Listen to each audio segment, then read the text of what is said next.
Welcome to today's 5-Minute Mastery. We're going to be talking about tabs.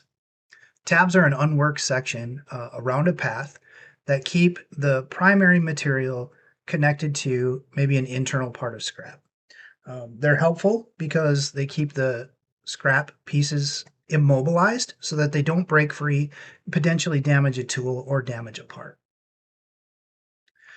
Once I'm in the machining phase, I'm going to start by choosing an internal path and then find one of the kits that I'd like to add to my operations list. Once inside my operations list, notice on the right-hand side, I have tab parameters. So what I'm going to do is just determine amount of tabs that I would like to move around this path. I'll say 6. And then I need to define the tab structure. The upper length of my tab, I'll set at 0.3.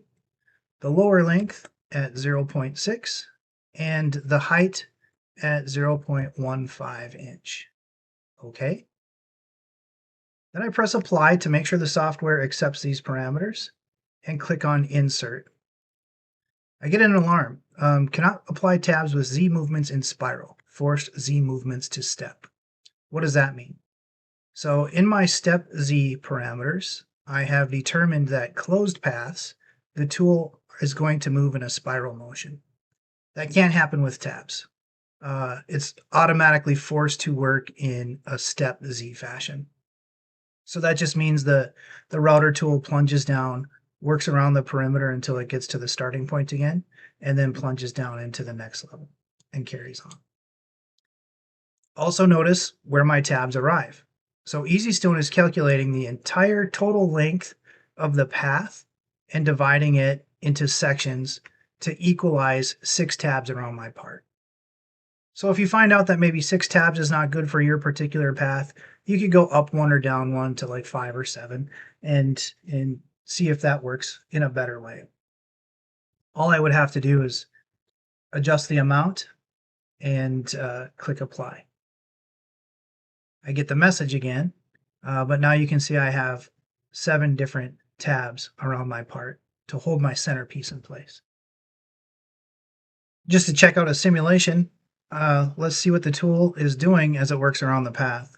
You can see as it comes to each location, the tool is lifting up and avoiding that area so that by the time we're done, we'll have a 0.15 tall tab connected to our internal piece.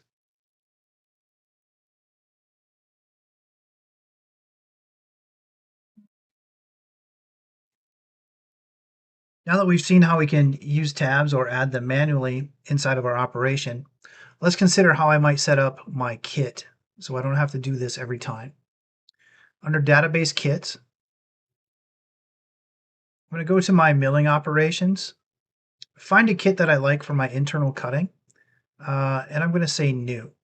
What this does is makes a copy of that particular kit, and I need to just modify a few things. I'm going to start by adjusting the name. Just add the word tab so that I know this kit is using tabs. Under the advanced option, I look for tab. I can use the plus sign and open this up and set a default amount. So 6 seems to be working well for me, so I'll choose that as the number of tabs on my path. And then my tab parameters. This looks just like the other parameter window that we were inside of. So again, I'll set my upper length at 0.3, my lower length at 0.6, and the height of my tab at 0.15. Okay. And something else I remember, if I go into properties, I remember that my step Z with tabs, was not allowed to work in a spiral motion. So I can right away set this to either step or one way, whichever my preferred method is. Also on the open path, step or one way. And I'll say OK. Now let's reset my machining.